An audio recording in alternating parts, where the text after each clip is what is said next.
Hello, good morning. Yeah, today, it's been a long time. I never have any demo at home. Okay, at home. Okay. Duck 4, Dover 5 for Singapore. Cooking demo. Okay. Today, I'm going to make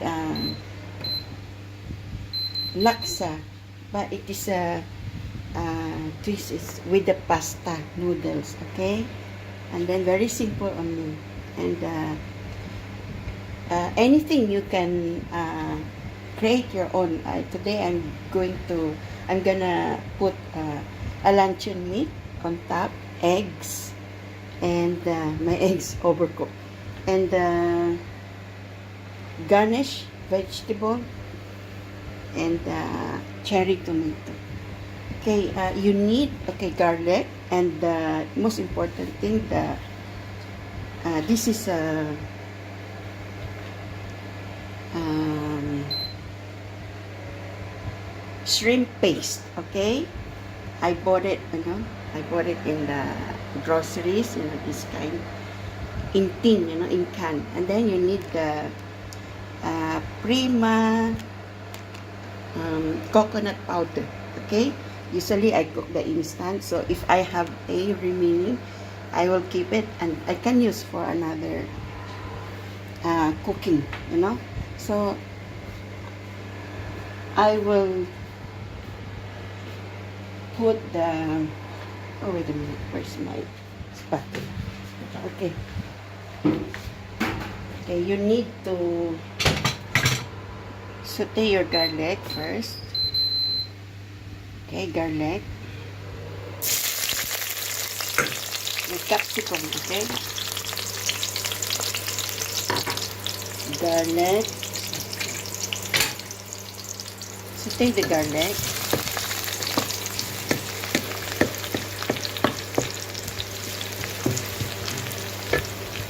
Medium heat.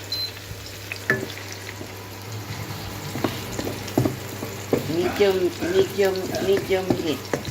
Okay.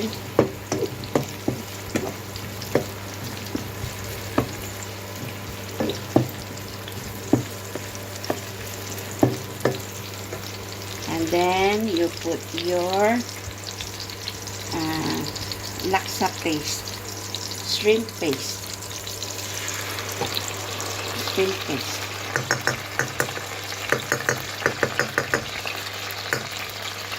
Usually people, when I cook, I do the ready, the Prima laksa.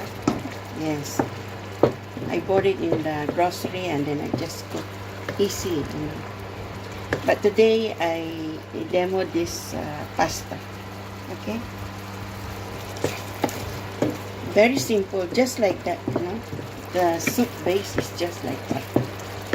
Like I said, I always put garlic only. I don't put onion. I don't know why. Only garlic. And today you put your water. Okay? You put the water. Put the water. And then simmer. Bring to boil.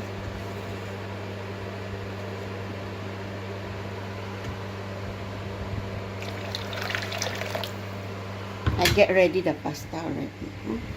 Everything must be ready. This is the toppings later on.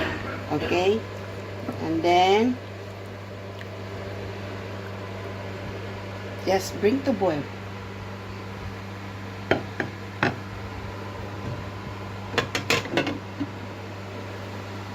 Wait for a while, and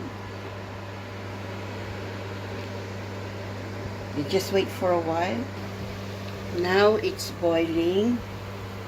You need to put the pepper, and then your salt, little bit. Okay, not salty. Okay. Now it's boiling. You taste whether it is suitable for you. Yeah, okay. Oh. Put your coconut.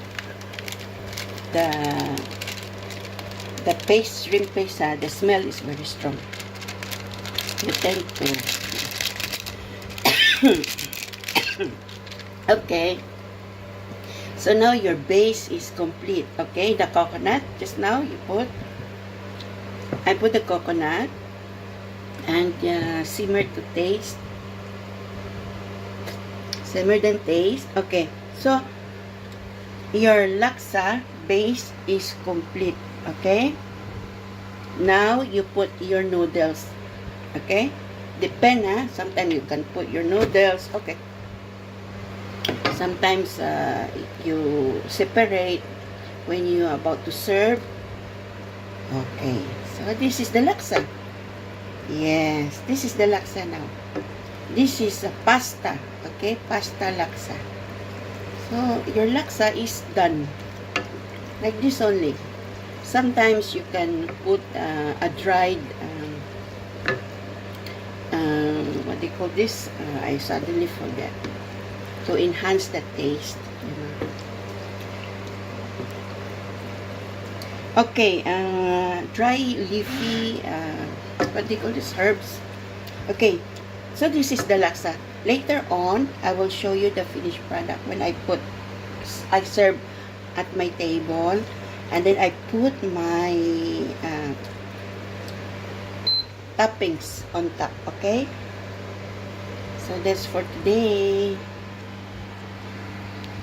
Simple dish and inexpensive and taste almost the same. At Home Black for Dover 5 po, Singapore, December 18, 2020.